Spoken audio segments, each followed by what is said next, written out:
Good morning everyone. এবারে কালিম্পংয়ের আসার আমাদের আজ দ্বিতীয় দিন। আমি যে কতবার কালিম্পং এসেছি আমি নিজেও কাউন্ট করতে পারবো না, তবে আজকের দিনটা আমার পুরো নিজের। আমি আজকে মি টাইম কাটাবো।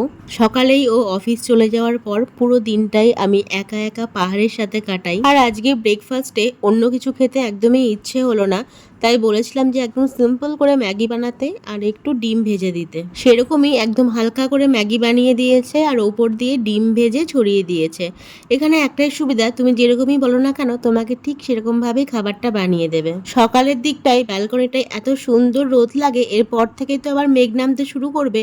তো এই ব্যালকনিতে পিঠে রোদ লাগিয়ে এখন আমি ব্রেকফাস্টটা সারবো। অনেক সকাল সকাল যেমন এখানে রোদ উঠে যায়, সবাই ঠিক সকাল সকাল সমস্ত কাজ সেরে ফেলে, আর ঠিক 12টা 1টা 2টো বাজতে না বাজতেই আবার কোথা থেকে মেঘ চলে আসে। কালকে এই চিপসের প্যাকেটটা কিনেছিলাম, তো ব্রেকফাস্ট করার পর একটু ইচ্ছে হলো যে শুধু শুধু বসে না থেকে এখন একটু চিপসটা খাই, আর তারপরেই সকাল সকাল স্নানটাও সেরে নেব।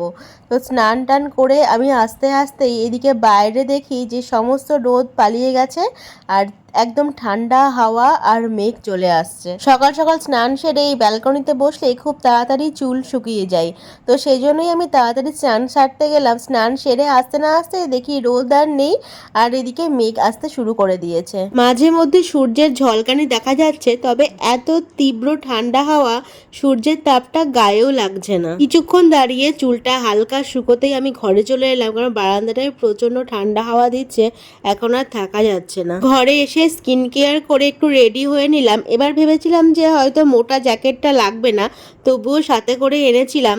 ভাগ্যিস এনেছিলাম। উপরে এসে আমি আগে লাঞ্চ অর্ডার করে নিলাম। লাঞ্চ করে তারপরে একটু হাঁটতে বেরোবো।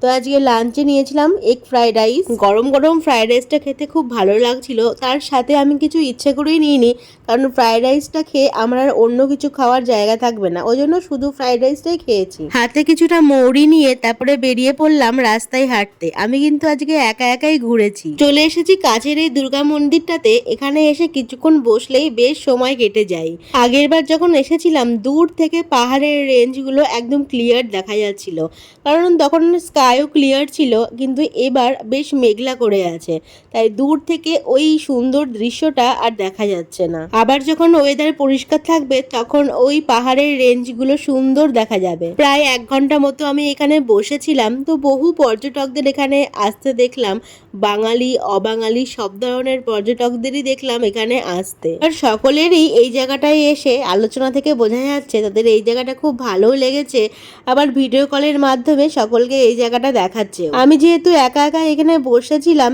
তো আমি বেশ কিছু জনের ছবিও তুলে দিলাম, কাপল ছবি, সিঙ্গেল ছবি বলো, তো তাদেরও কিছু ছবি তুলে দিয়েছি। আরও কিছুক্ষণ ভাবলাম বসবো, কিন্তু এখন এতটাই মেঘ কুয়াশা নেমে এসেছে, এখানে এত ঠান্ডা হাওয়া দিচ্ছে, আর আমি কানের কোনো ঢাকাও আনিনি, তো কানে যেন প্রচণ্ড ঠান্ডা লাগছে। তো সেজন্য আর বেশিক্ষণ ওখানে বসলাম না, চলে এসে 1 কাপ গরম গরম চা অর্ডার করলাম আগে, তারপরে চাটা খেয়ে ঘরে এলাম। Good morning everyone. ঘড়িতে বাজে এখন সকাল 6টা। Next day. কালকে রাত্রে তুমুল ঝড় বৃষ্টি হয়েছে, তুমুল ঝড় বৃষ্টি, মানে কালবৈশাখী হয়েছে।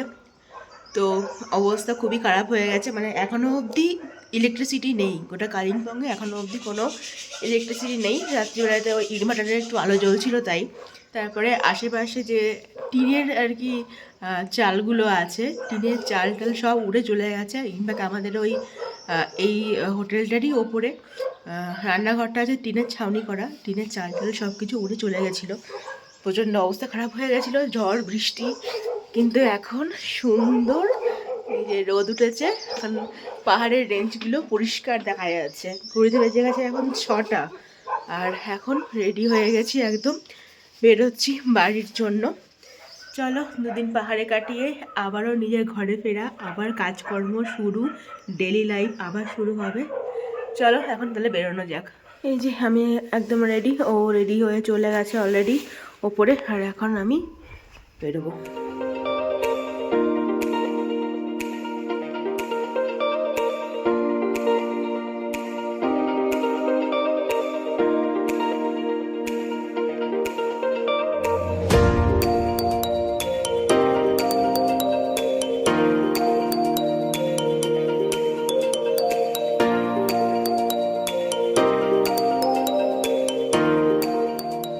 বাড়ি পৌঁছে গেছি আর বাড়িতে এসে প্রথমে ব্রেকফাস্ট বানাচ্ছি, কারণ ও খেয়ে যাবে অফিসে। ওই যে ব্রেকফাস্ট দিয়ে দিয়েছি, ডিম টোস্ট করে দিয়ে দিয়েছি। আর এবার আমারটা বানাচ্ছি, কারণ আমারও খিদে পেয়ে গেছে। আমি ব্রেকফাস্টটা করে তারপরে আবার কাজে লাগবো। দুদিন নেই, তাও এই যে ঝড়টার হয়েছে না, বেশ ভালোই নোংরা হয়েছে। আমিও একটু ওই ব্রেড অমলেটই করে নেব। Good morning.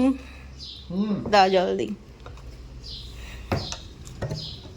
মিডিলে আর আমার ব্লগ করা হয়নি, অনেকটা সময় পার হয়ে গেছে। সমস্ত কাজ সারলাম আর তারপরে রান্নাবান্না করে, জামা কাপড় কেচে, স্নান করে, পুজো করে আমি এই জাস্ট উঠলাম। এখন আমার লাঞ্চ হয়নি, এখন আমি লাঞ্চ করব। এখন আমার কম্বিংও করা হয়নি, কিছুই হয়নি। এখন গিয়ে আগে লাঞ্চ করব। তো এখন খাবারটা বেড়ে নেবো। আজকে রান্না করেছি, শাক করেছি, নোটের শাক ফ্রিজে আনা ছিল, নোটের শাক করেছি। আর করেছি করলা ভাজা আর মাছের ডিমের বড়া ভেজে ঝোল করেছি। তো এইগুলোই আজকে রান্নাবান্না করেছি।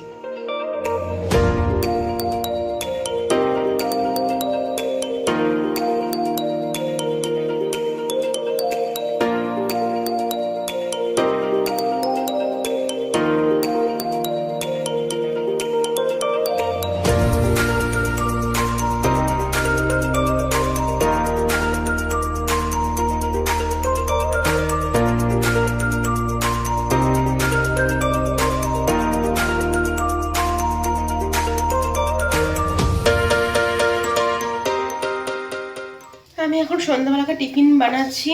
তো চিড়ে ভাজা বানাচ্ছি। প্রথমে একটু কারি পাতা ফোড়ন দিয়ে আর লঙ্কা দিয়ে চিড়েগুলোকে ভেজে নিলাম, 80% ভেজে নিয়েছি। আর তারপরে বাদাম ভেজে, পেঁয়াজ ভেজে, তার মধ্যে আবার বাকিটা এখন ভাজি। তো এইভাবে আমি চিড়ে ভাজাটা ভাজি, খেতে খুব ভালো হয়। আর কারি পাতার একটা দারুণ ফ্লেভার পাওয়া যায়। আর এইভাবে আগেও ভেজেছি, খেতে বেশ সুন্দর হয়।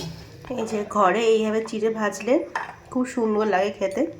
তো তোমরা একবার ট্রাই করে দেখতে পারো। রাতের রান্নাটাও আমি একেবারে করে নিচ্ছি, রুটি করে নিয়েছি আর এখন একটু বেগুন ভাজা করছি। আর দুপুরের তরকারিও একটু আছে। তো এটা দিয়েই আজকে রাত্রে ডিনার হয়ে যাবে।